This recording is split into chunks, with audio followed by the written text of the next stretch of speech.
I'm Jim Tynan from Civitas. We are here with Dr. Arthur Laffer, one of the most important economists of our time. He's here to talk about why eliminating a state sales tax and going to a broader-based consumption tax can help North Carolina. Dr. Laffer, your new book is Eureka, How to Fix California. Tell us a little bit about how modernizing our tax code could fix North Carolina. Well, I don't know North Carolina nearly as well as I do California, so forgive me if I tread lightly. But what you find is that the evidence from all the states is that income taxes are very bad taxes as far as economic growth goes per dollar of revenue.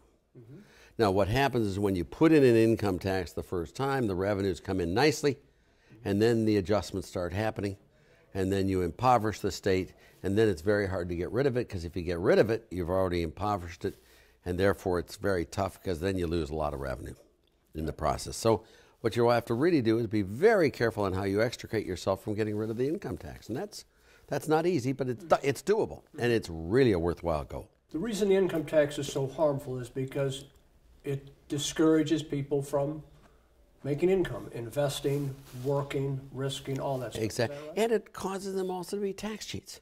It also causes them to be tax avoiders. It also causes them to leave your state. It also causes them to do all sorts of counterproductive behavior. And per dollar of revenue, there's a huge amount of damage done from the income tax. Now, sales taxes are much less so, although people will try to get around a sales tax too. They will. And they'll wait for the tax holiday, or they'll buy it on the internet, or they'll go to another state, but it's much less. Okay. And they don't try to cheat on it in the sales tax, anything like they do in the income tax. And the revenues of an income tax are very volatile. When you have a boom year and all sorts of wonderful things happen, you get a lot of money, and then nothing in the bad year, and that's just when you need the money, is in the bad year. You need state revenues to match the citizens' incomes. And that means a low-rate flat tax, basically. Okay. Consumption tax is then a more stable tax because whether the economy is boom or bust, people are still out buying groceries, clothing, shoes. Sure. Their incomes may go way down, but they still have to buy necessities. So the consumption tax is a little more stable. It is more stable, and that I would think of as a sales tax. In this case, but also a value-added tax, which is like a consumption tax, works very well as well. Or a broad-based low-rate income tax will also work well if you really make it from $1 to $N. Now, once you get exemptions, deductions, exclusions, and progressive natures, then it's very volatile. But there are ways of making all these things really work if you just sit down and think them through carefully. One thing that always comes up in argument against raising the sales tax, in our case, is that the notion is that it's regressive. It falls more heavily on poor people, the elderly. But as I understand your overall picture of things is that a broader sales tax and no income tax benefits the poor, benefits everybody. Sure. All tax changes really are brought in to change behavior. And why you get rid of the income tax is not because you love the guys who make high incomes versus some other group. It's not that. It's they'll change their behavior. And with a lower income tax, they'll come in and create more jobs, more output, more employment. Those jobs will be the very thing that brings the people out of poverty who would be harmed in a static sense by the sales tax. And bottom line, it's far better having a high sales tax with a job than a lower sales tax with no job. And that's the whole purpose of this, is to create the prosperity and to create the dynamic growth that you so desperately need.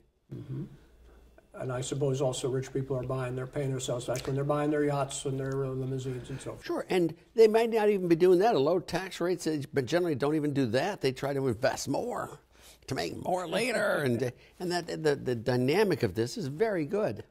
Okay. And by the way, when you get a lot of rich people moving in together, they compete against themselves, and they aren't so rich. If you go to Bermuda, where there is no income tax at all, poor people are not poor at all. The poor there are really rich. Every rich guy wants a servant, and there are only 3 people who could be servants, and there are 400 people who want to hire them, and the price goes up. But that's true. There's nothing like high unemployment to create low wages and create low expectations and to create despair And that you just can't afford. It's not right either.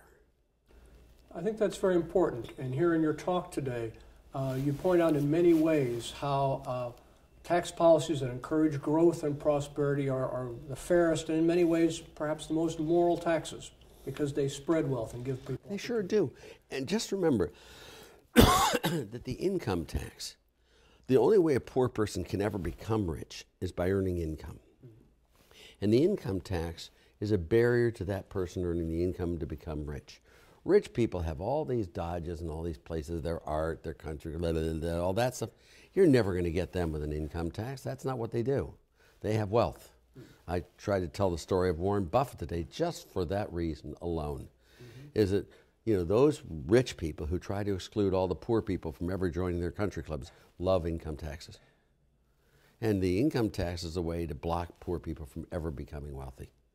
And that's not what you want to do. One thing that I think is important that I picked up from your talk today especially was this is not just theory on your part. You have made an exhaustive study of the United States, of course, but also for the states, comparing them, not just one or two states, but multiple states over 50 years, going on to Puerto Rico and so on. You have studied this is not just theory. This is something that is factually shown broadly over. And I've been involved personally with many of these. I mean, I did Pete DuPont's that I mentioned. Did it for Carlos Romero Barceló in Puerto Rico after Hernandez Colon. I was out in Guam. If you can imagine being in Guam in the Northern Marianas, I did that. I was out there in Agana. I never even heard of the place till I was there. And obviously I was very involved with Prop 13, as you know. I was in Massachusetts with Prop 2.5. I've been involved in all of these and watched them firsthand from the little seed corn sprouting on through. And you can see all the problems that arise and all the arguments against and all the things. And, as long as you treat everyone with respect on the process and try to bring them in and, sure, there's sometimes you just have to vote one guy down. But that's few and far between. Everyone has the same goal, and that's why I mentioned the 1986 Tax Act. We got almost every single Democrat except for 3 to vote with us to cutting the highest rate from 50% to 28%. Tell me how that would work today. The problem is it's too partisan. And what we have to do, we as conservatives, I don't consider myself a conservative, I consider myself an economist. And economists who study incentives are always going to be conservatives. I mean, that's because it's what logic is. But we brought the Democrats in with us. We concluded them in. It was Moynihan with Packwood, if you remember, late at night. They showdown at Gucci Gulch. It was what it was called in '86. And it really worked. I mean, there were things wrong with the bill. But, God, it was wonderful in aggregate. Why do you think we get away from things like that, both in the states and on the national level? It seems like there's a flaw. There'll be breakthroughs, like you say, in the 80s. And then it seems like we slowly creep back up. Is it? Yeah, the one thing that I found that is that being nice. The nicest thing about Ronald Reagan was he really was nice. Everyone liked him, and when he came through, he always worked, he joked, he had fun. You never felt threatened by him. I mean, I personally feel threatened by Obama, and I don't like the yelling. And when I watched Hillary Clinton yesterday, and I'm a great admirer of hers, but when I watch her, being that confrontational, aggressive, that's not my style. No, I voted for Bill Clinton twice, just so you know, and I'm a Kennedy Democrat from the '60s, so that's what I am. I like tax cuts. Can I say any more? I think they work, but I don't like nastiness. I don't like name calling, and there are a lot of our side and a lot on their side who are doing this too much. And I just. Can't we all just get along? But we can. Just argue your case and present your evidence. And when someone says you're wrong on that, check it. Make sure you're not. And then go back and say nicely, I don't think I'm wrong. Is this what you meant?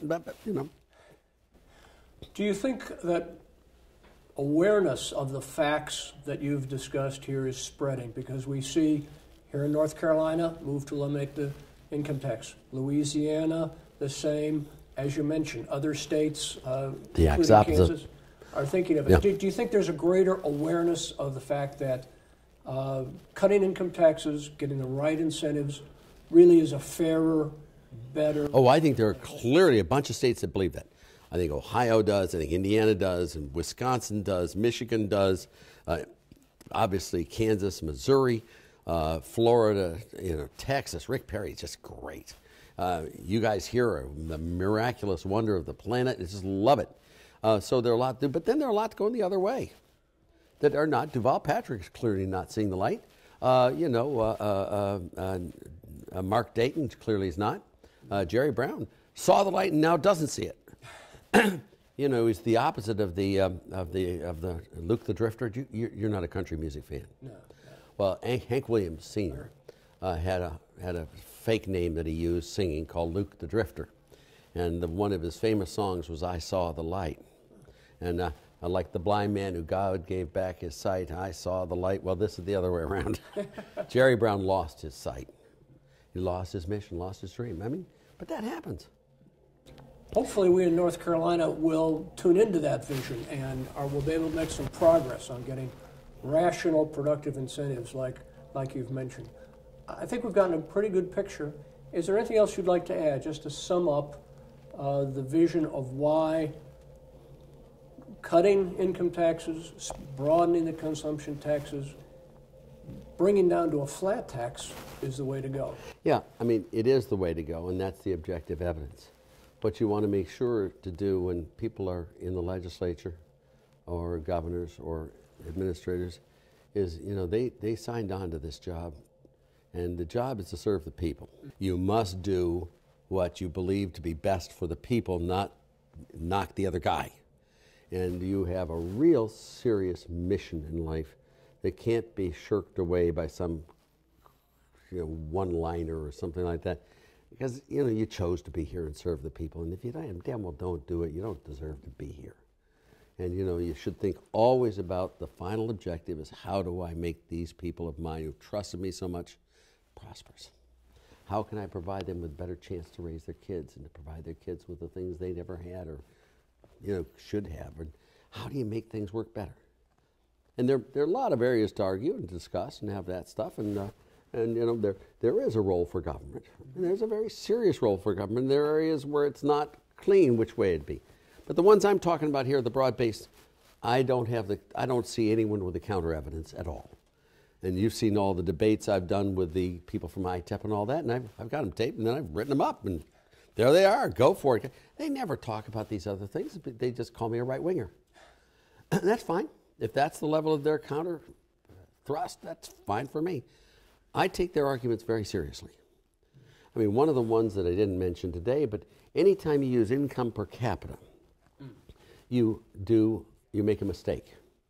Now, you don't make a mistake if you're in countries where you have very low movement across boundaries.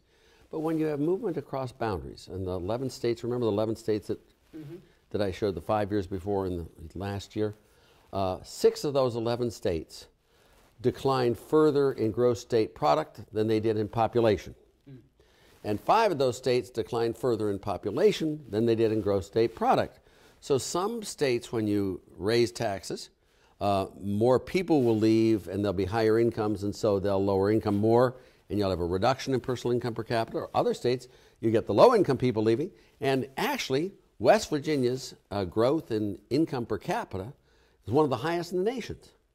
And actually, Nevada's growth in income per capita is one of the lowest in the nation. Why? Because Nevada attracted millions of poor people, along with rich people, but more poor people, so their income per capita didn't rise very much. West Virginia, all the poor people left West Virginia. The last guy remaining was wealthy. But that's why you don't use those measures in states. Because in Nevada, if you have poor people moving in, those are people who come in there for opportunities, for jobs. Exactly. They are moving up. But you never can be sure, because you got both the numerator and the denominator, both are incentivized to move. Yeah. Both the income and the per capitas, both want to move. Now the question is, which one moves the most? And that's the issue. And so that's why you can't use that as a metric for comparing whether the state was better off or worse off. That's why you have to use gross state product growth, population growth, employment growth, whatever, labor force growth, that type of stuff. Well, I think anyone who heard your talk today or has read some of the papers that you've cited will have to agree. There's a ton of evidence indicating that the right incentives bring prosperity to the most people. Boy, they do. They do beautifully. It's fun, isn't it?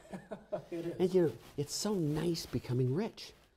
It's not something to be ashamed of. I mean, the problem in our country is not with rich people. Rich people are cool. Our problem is with poor people.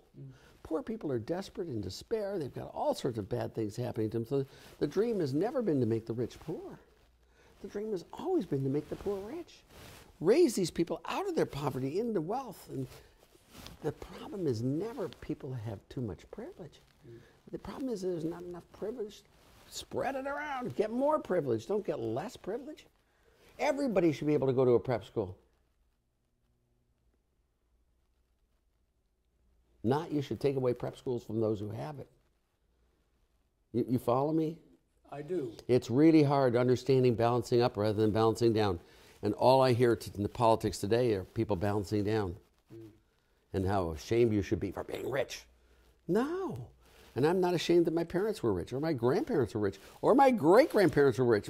We've been lucky for lots of generations. And I want to keep that way for my children too, and your children, and everyone else's children. There's no reason why we can't all be rich. None. Wonderful. Thank you very much, My Dr. pleasure. Laffer. I really Thank you. appreciate it. I know everyone here at our training today appreciates it. Well, thank you. My pleasure.